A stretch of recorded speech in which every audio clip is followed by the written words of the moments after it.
You know what's going on. How's it going, everyone? My name's Chandler, and today I got a story for you guys about a party getting busted by the cops. But before I get into it, I want to let you guys know I'm uploading at least monthly, if not more. So if you want to see more content like this and other forms of 420 content, be sure to subscribe. And if you enjoy this video, please give it a like. I really appreciate it. So towards the end of high school, or right around when I graduated high school, there were a lot of parties going around my town. A lot of people wanting to have some get-togethers, wanting to have some fun on the weekends.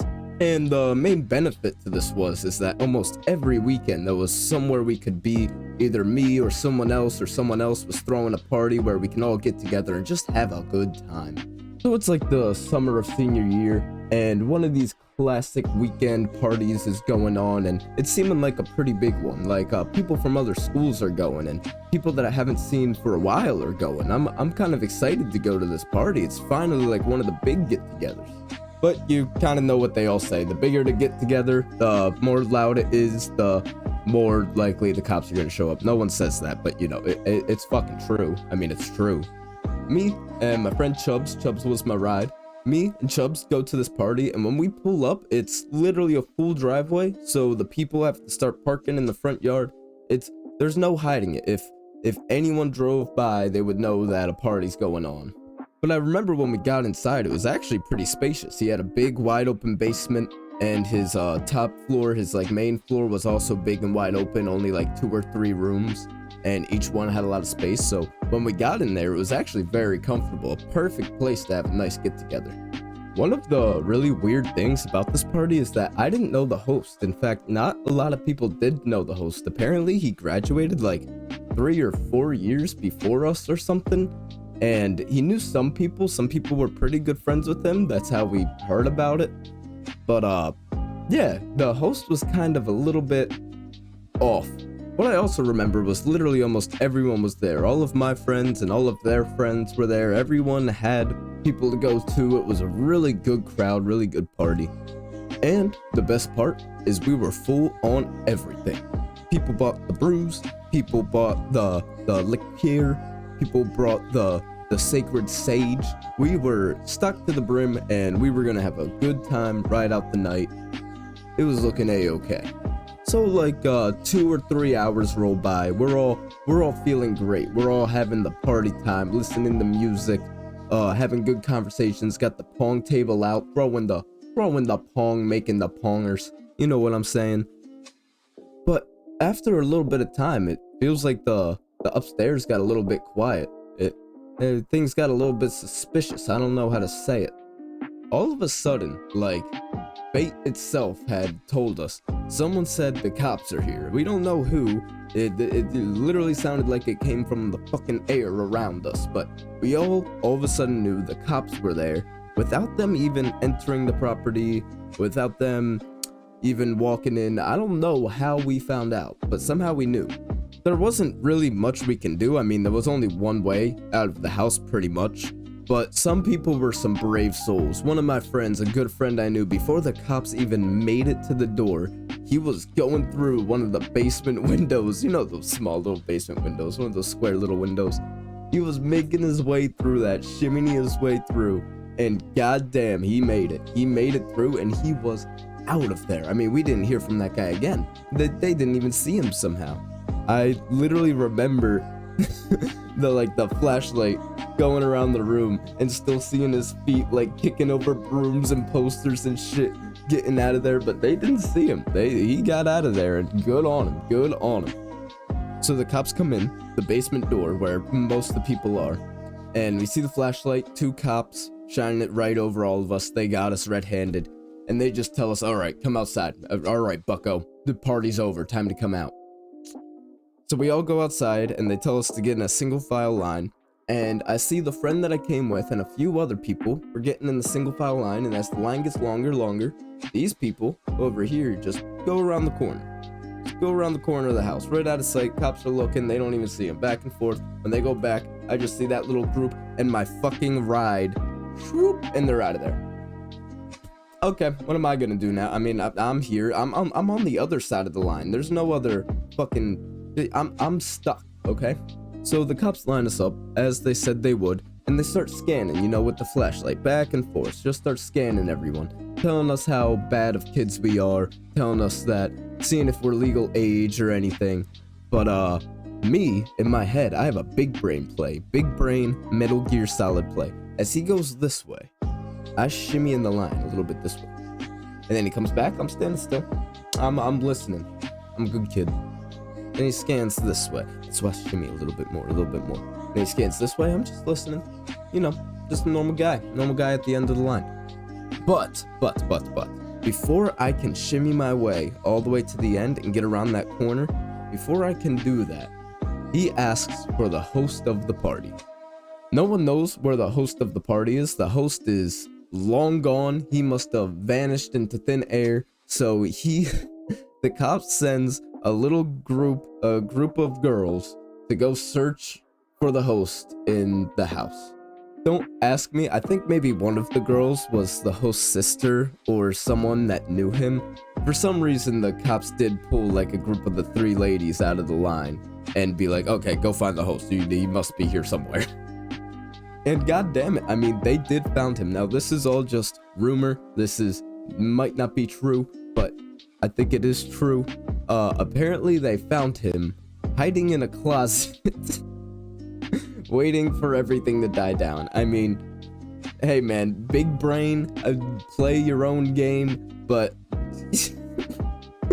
you're not just hiding in a closet. What did you think you were doing? I remember the host comes out and the cops kind of talk to the host in front of us, asking him, you know, who brought the alcohol, why everyone's here, who's in charge of the house, all that good fun stuff. And before I even have time to enact my big brain play to get away, he actually tells everyone to stay here if they have drank, but if they haven't drank, feel free to take a breathalyzer. If you pass, you can leave. No one's getting a ticket, no one's going to jail. Just do not drive drunk. That's what the cops said. But I'm me. I'm rebellious. I don't want to stay there. In fact, I didn't even drive, alright? I'm not a drunk driver. I'm a drunk passenger, okay? So I call up my buddy Chubbs. He is fucking down in the woods. He's long gone. No one's finding him. But I call him up and actually tell him that we're all good. We're good to go. We can go home. Cops said it's all cool. That was my mistake. Chubbs and that group that he went with trudged their way out the mud, the sticks and stones. They get their way out of there and they come back. And Chubby just walks up like normal to his car, opens the door, tries to get in. We start it up. It looks like we're getting out of there. Scot-free almost. We hear the knocks on the window, and we look over, and there's one of the police officers telling us to step out the car, pretty much. Just telling us to get out. I remember when we get out the car, Chubbs, the cops questioning Chubbs, asking him what's going on. Has he had anything to drink? Chubbs, almost word for word, says, "No, I didn't drink tonight, but I did hit a cart a few hours ago."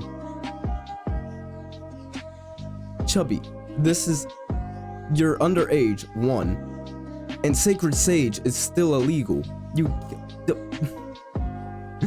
I remember him telling me, dude, I actually forgot that it was illegal back then.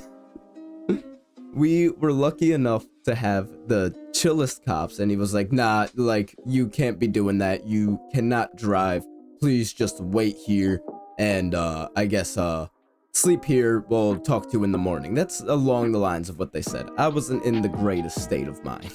So there was a little overhang porch. Me and Chubbs go underneath that porch with a little grill and a few other of the party goers, and we're just chilling there. We're just hanging out, waiting for time to pass.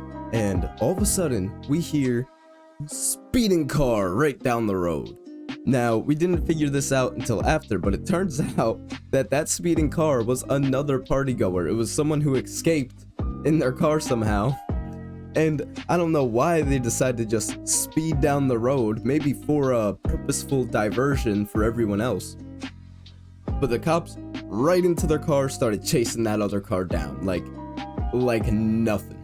I remember I look at where the cops were parked, and I was like, I think they're gone. I think they went after that car. Chubbs was like, seriously? Like, did they really? I was like, dude, I think they're gone. He's like, should we go? We're just kind of looking at each other like, I think we should go, dude. I think we gotta go. We hop into his Mustang and we get the hell out of there. I mean, it took 2 seconds. Start the car, get out of there. We started driving, and the hype, the adrenaline that swept over us when we knew we were safe. Oh, it was beautiful.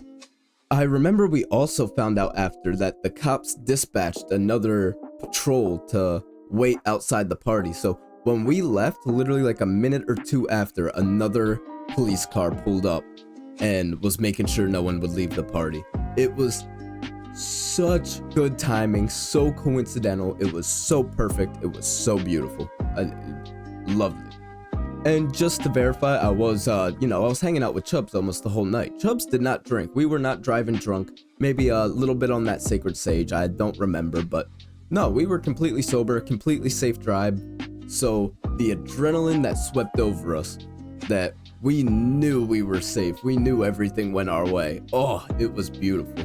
I remember Chubb's side of the story too. When he went around that house with that small group of people, they went into the woods, and apparently those woods were awful. They were going through thorns, getting scratched up and bleeding. They were tripping, face planting on hard rocks. They got to like this rock field where they couldn't even run because how many rocks there were. Oh, I'm actually kind of glad I didn't go into that wood line because everything worked out for me while he got some scratches and bruises. And after everything died down, I think that one kid that sped by that the cops chased, I think he got a ticket, but they couldn't find him drunk or anything, so he actually got off pretty scot-free too. And then the host of the party, I don't know what happened to him, but as far as I know, he has not thrown another party since, so maybe he learned something from all that. So yeah, I got off relatively scot-free, so did I'm pretty sure everyone else at that party. We got extremely lucky. We had very good, kind cops, and I kind of feel bad that I took advantage of them, but then again, you gotta keep an eye on your target, man. You can't just leave it. Something's gonna happen. So yeah, that was the time I went to a party and it got busted by the police, but somehow we all got off relatively scot-free. And yeah, I really hope you guys enjoyed the story. If you did, feel free to leave a like. I would really appreciate it. And I stream almost every weekday, so feel free to pop by, say hi, get high, and we'll have a good time there. I always appreciate when you guys pop by. So yeah, thank you all for tuning in, and as always, have a good one. Let me show you how.